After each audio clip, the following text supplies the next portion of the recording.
5জন শহীদৰ নামকৰণৰে আমাৰ মাগুৰমাৰী খেলপথাৰত প্ৰত্যেক বছৰে ফুটবল প্ৰতিযোগিতা কৰা হয়।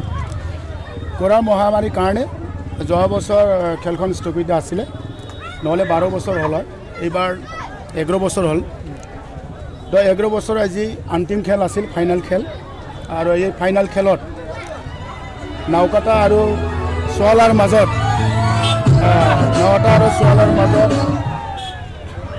ফাইনেল খেলখন হৈছিলে। আৰু এই খেলখন ফাইনেল খেলখনত উদ্বোধক হিচাপে আমন্ত্ৰণ কৰি আনিছিলে আমাৰ স্পৰ্ট ডিপাৰ্টমেণ্টৰ PM ৰাওবেচা বৰ ডাঙৰীয়া।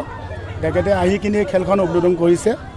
আৰু মই সুখী হৈছোঁ আমাৰ এই ৰাইজে, আমাৰ এই অঞ্চলৰ ৰাইজে 5জন শ্বহীদৰ অৱদান আমাৰ BTCত আমাৰ বড়ো সমাজত আছে।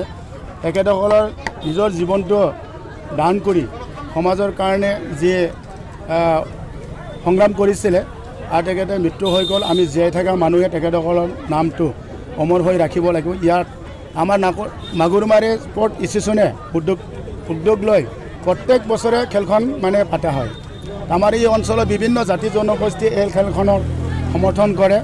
বিভিন্ন বহুতো সদাগৰী ব্যক্তিয়ে দান বৰঙণিও দিয়ে। মোৰ ওচৰতে আছে আমাৰ কনক বড়ো ডাঙৰীয়া, তেখেতেও এইবাৰ মানে আমাৰ এই খেললৈ দান বৰঙণি আগবাঢ়িছে, ধন্যবাদ দিছোঁ।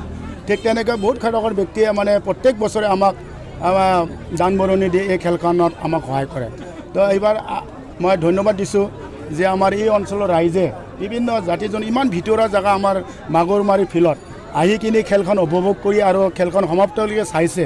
ইয়াৰ কাৰণে মই খেলপ্ৰেমী ৰাইজক ধন্যবাদ দিছোঁ যে আগন্তুক দিনতো যাতে আমাৰ মাগুৰমাৰী স্পৰ্ট এছ'চিয়েশ্যনৰ যি উদ্যোগত যে এই খেলখন হয় বা প্ৰত্যেক বছৰে হয়, অহা বছৰ হ'ব, অহা বছৰ যাতে এনেকুৱা দলে দলে আহি যাতে ৰাইজে সহযোগ কৰিব বুলি আশা কৰিছোঁ। আজি খেলখন ফাইনেল খেলখন নাওকাটা স্পৰ্ট এছ'চিয়েশ্যন আৰু চোৱালাৰ লগত হৈছে। নাওকাটাই তাৰমানে 5 গ'লত মানে জয় হৈছে। প্ৰাইজ মানে ফুটবল প্ৰতিযোগিতাত 15,000 টকা প্ৰথম প্ৰাইজ, ছেকেণ্ড প্ৰাইজ মানে 10,000 টকা।